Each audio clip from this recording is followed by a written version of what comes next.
Pemirsa, terkait banjir yang terjadi di beberapa wilayah di Jawa Tengah, Kepala BNPB Legend Suharyanto mengatakan pihaknya mengantisipasi potensi cuaca ekstrim dengan modifikasi atau rekayasa cuaca.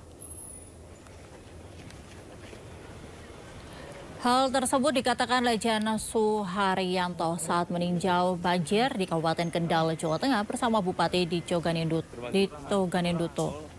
Menurutnya bencana banjir di wilayah Jawa Tengah terjadi akibat cuaca ekstrim. Maka dari itu, sejak kemarin pihaknya mulai melakukan modifikasi cuaca untuk mengendalikan curah hujan agar tidak terlalu lebat.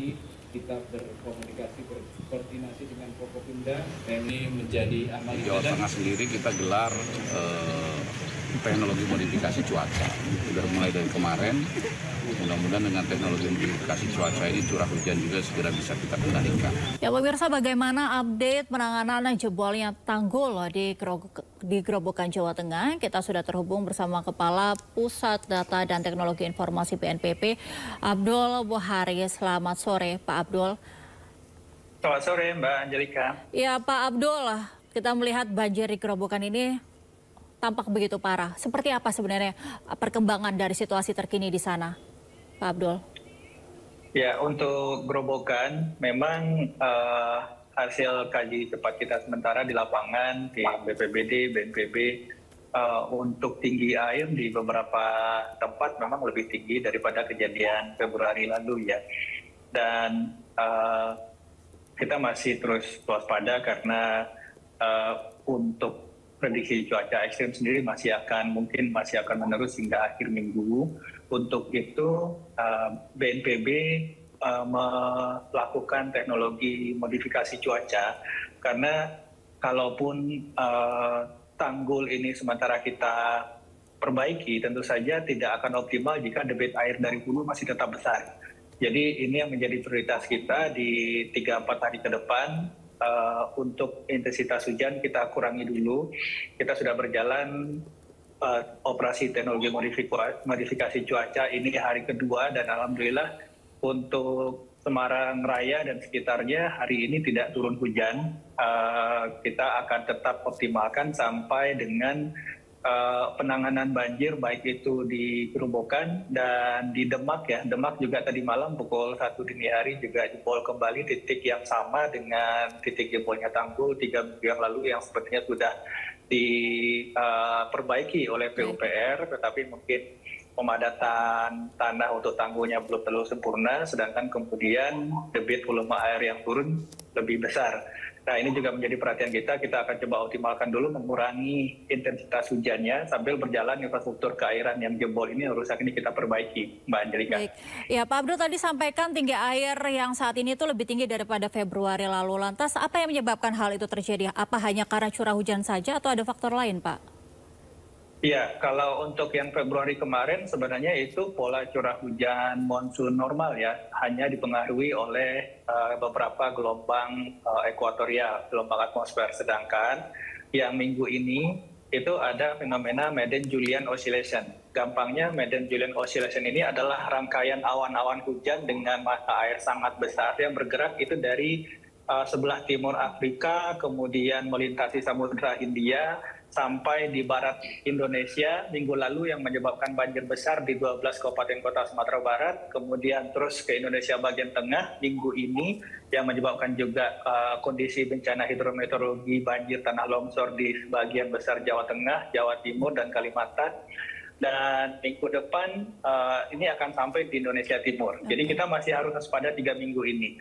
Kalau minggu ini kita Madden-Julian Oscillation rangkaian awan-awan ini sampai di Indonesia Tengah, maka akhir minggu ini sampai awal minggu depan dia akan sampai di Indonesia Timur. Jadi setelah minggu ini atensi kita mungkin untuk kesiapsiagaan akan sampai di Indonesia Timur untuk mengantisipasi si Madden-Julian Oscillation ini. Jadi itu yang Madden-Julian Oscillation ini yang menyebabkan intensitas debit air lebih tinggi dari normalnya penyebab banjir Grobogan Februari lalu, Mbak Angelika. Oke, lantas bagaimana situasi warga di sana, Pak Abdul? Bagaimana kerusakan juga yang dialami oleh rumah para warga ini, Pak? Untuk warga, ini kebetulan saya sendiri dengan Kepala BNPB, mendampingi Kepala BNPB bersama pimpinan daerah, baru saja melihat di 2 lokasi, Kendal dan Semarang.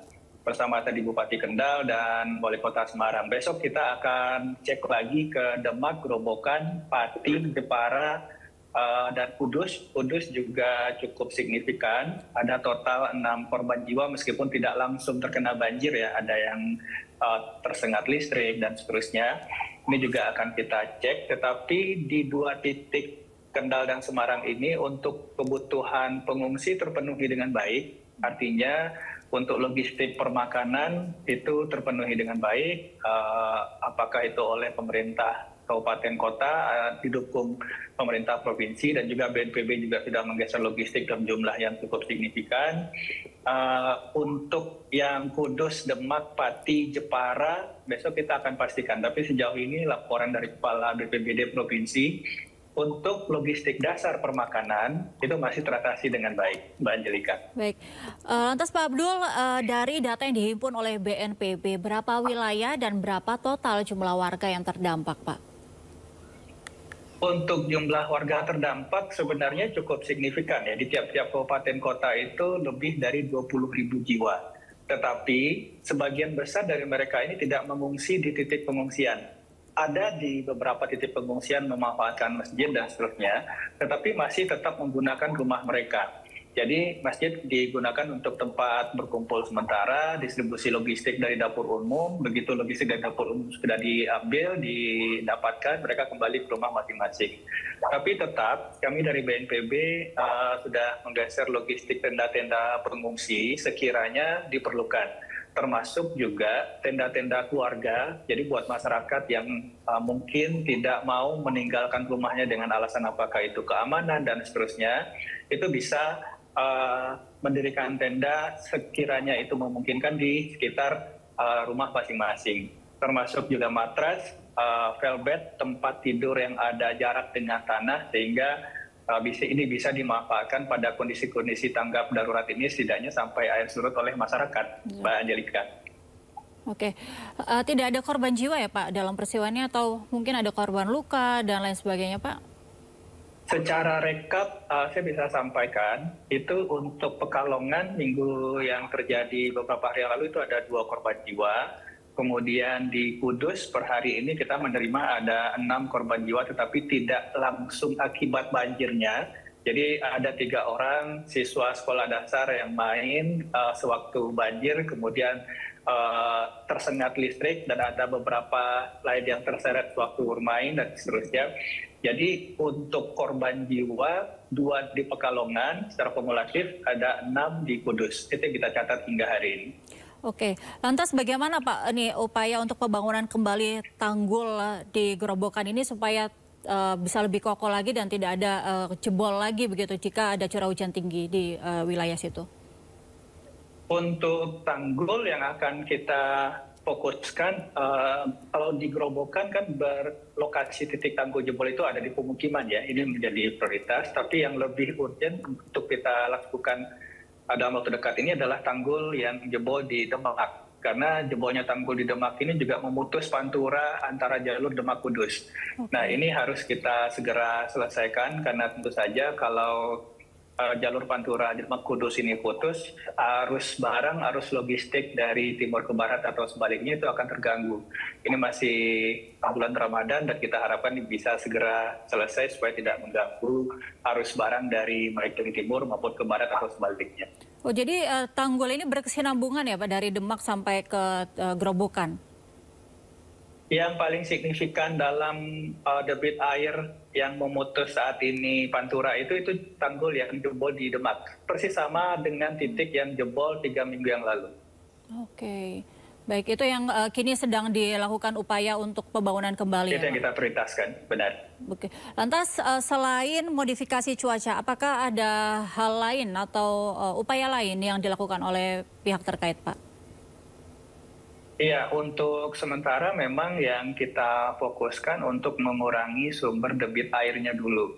Jadi supaya nanti perbaikan infrastruktur keairan ini bisa berjalan optimal. Ini juga yang 3 minggu yang lalu kita lakukan ketika perbaikan tanggul jebol di Demak, itu kita juga melakukan teknologi modifikasi cuaca sehingga debit air yang di sungai di mana titik tanggul jebol itu bisa berkurang signifikan sehingga proses perbaikannya bisa diakselerasi dengan optimal.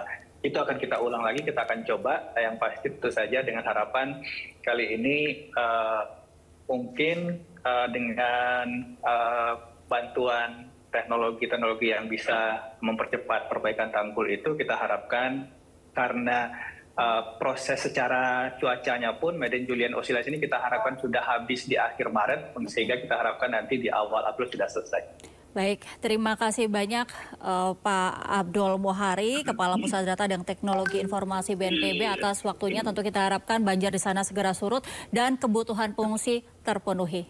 Terima kasih Pak, salam sehat. Terima kasih Mbak Angelika.